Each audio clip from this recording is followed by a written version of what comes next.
कहानी है उस जननायक की जिसकी प्रशंसा सिर्फ उसके मित्र ही नहीं शत्रु भी किया करते थे। मैं शंकर का वह क्रोधा न कर सकता जगती क्षार क्षार डमरू की वह प्रलय ध्वनि हूँ जिसमें नचता भीषण संहार रणचंडी की अतृप्त प्यास। मैं दुर्गा का उन्मत्त एक नेता जिसका संकल्प आंधियों के सामने भी हिमालय सा अटल रहा। ज्वाला सी जगती में आग लगा दूं मैं, यदि धधक उठे जलथल अंबर, जड़ चेतन तो कैसा विस्मय। हिंदू तन मन हिंदू जीवन रगर में मेरा।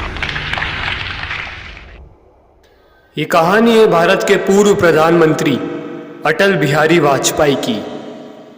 सत्ता का खेल तो चलेगा, सरकारें आएंगी जाएंगी, पार्टियां बनेगी बिगड़ेंगी, मगर ये देश रहना चाहिए, इस देश का लोकतंत्र अमर रहना चाहिए।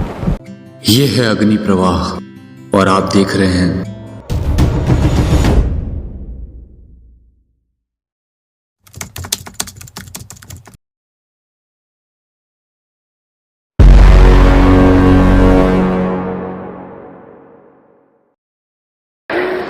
कदम मिलाकर चलना होगा, कदम मिलाकर चलना होगा। बाधाएं आती है आए, घृणय प्रलय की घोर घटाए, पांवों के नीचे अंगारे, सर पर बरसे यदि ज्वालाएं, निज हाथों से हंसते हंसते आग लगाकर चलना होगा, कदम मिलाकर चलना होगा। इस कहानी की शुरुआत होती है 25 दिसंबर 1924 से, जब मध्य प्रदेश के ग्वालियर में अटल बिहारी वाजपेयी का जन्म होता है।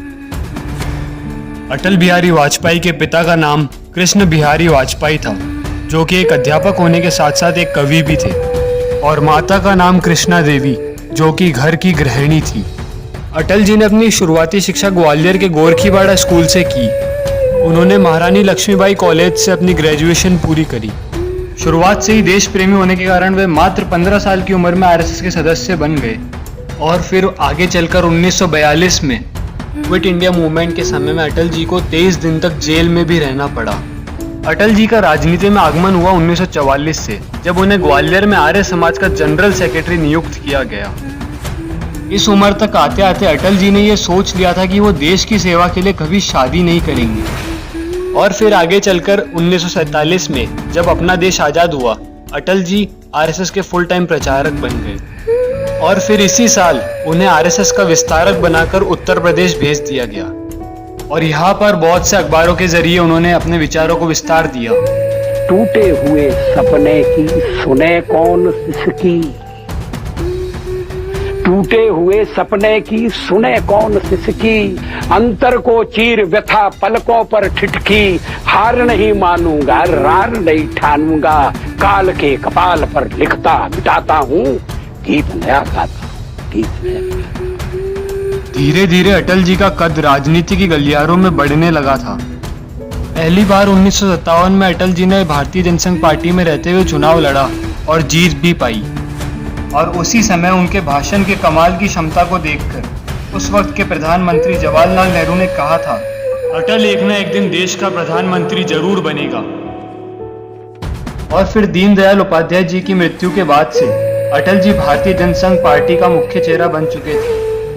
पार्टी को आगे ले जाने की जिम्मेदारी भी अटल जी के जवान कंधों पर ही आ गई थी। और फिर आया इमरजेंसी का समय, जब बहुत से राजनेताओं के साथ अटल जी को भी जेल में जाना पड़ा।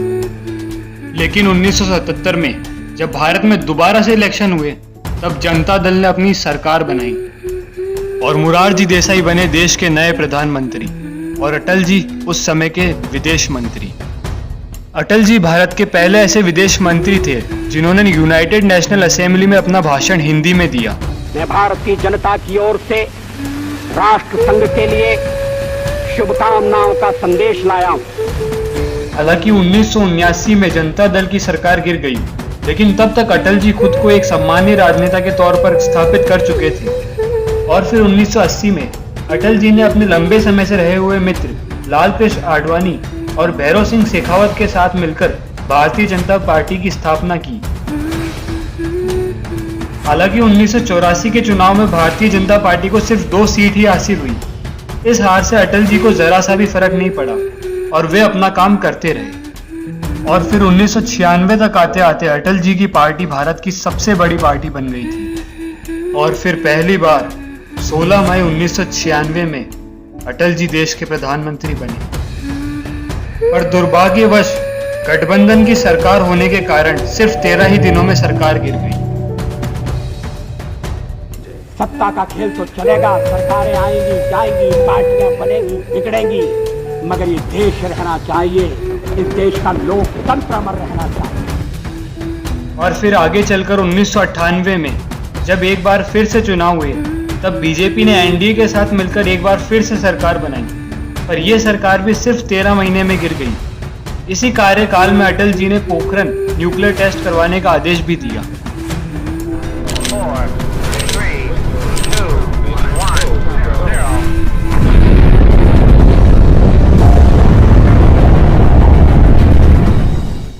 हम संख्या बल के सामने सर झुकाते हैं और आपको विश्वास दिलाते हैं कि जो कार्य हमने अपने हाथ में लिया है वो जब तक राष्ट्रीय उद्देश्य पूरा नहीं कर लेंगे तब तक विश्राम से नहीं बैठेंगे, तब तक आराम से नहीं बैठेंगे। अध्यक्ष महोदय, मैं अपना त्याग पत्र राष्ट्रपति महोदय को देने जा रहा हूँ। सरकार गिरने के कुछ समय बाद फिर से चुनाव कराए गए और इस बार बीजेपी के नेतृत्व वाले एनडीए गठबंधन को 303 सीटें मिली और इस प्रकार 13 अक्टूबर 1999 को अटल जी ने तीसरी बार प्रधानमंत्री पद की शपथ ली। मैं अटल बिहारी वाजपेयी ईश्वर की शपथ लेता हूँ कि मैं विधि द्वारा स्थापित भारत के संविधान के प्रति सच्ची श्रद्धा और निष्ठा रखूंगा।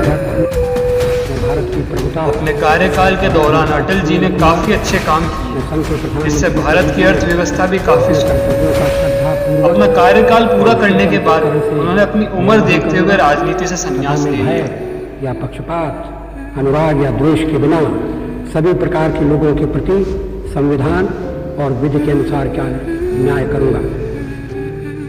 16 अगस्त 2018 का दिन था जब अचानक से खबर आती है जिससे पूरा देश भावुक हो जाता है। जूझने का मेरा कोई इरादा न था, मोड़ पर मिलेंगे इसका वादा न था। रास्ता रोककर खड़ी हो गई, ये लगा जिंदगी से बड़ी हो गई। मौत जिंदगी से बड़ी कैसे हो सकती? अटल जी ने अपना पूरा जीवन इस देश के लिए समर्पित कर दिया। आज अटल जी हमारे बीच नहीं है, पर उनके विचार आज भी युवाओं का मनोबल बढ़ा देते हैं। 15 अगस्त का दिन कहता आजादी अभी अधूरी है। 15 अगस्त का दिन कहता आजादी अभी अधूरी है, सपने सच सोना बाकी हैं, रावी की शपथ न पूरी है। जिनकी लाशों पर पग धर कर आजादी भारत में आई, वे अब तक है खाना बदोश गम की काली बदली छाई। कलकत्ते के फुटपाथों पर जो आंधी पानी सहते हैं, उनसे पूछो 15 अगस्त के बारे में क्या कहते हैं।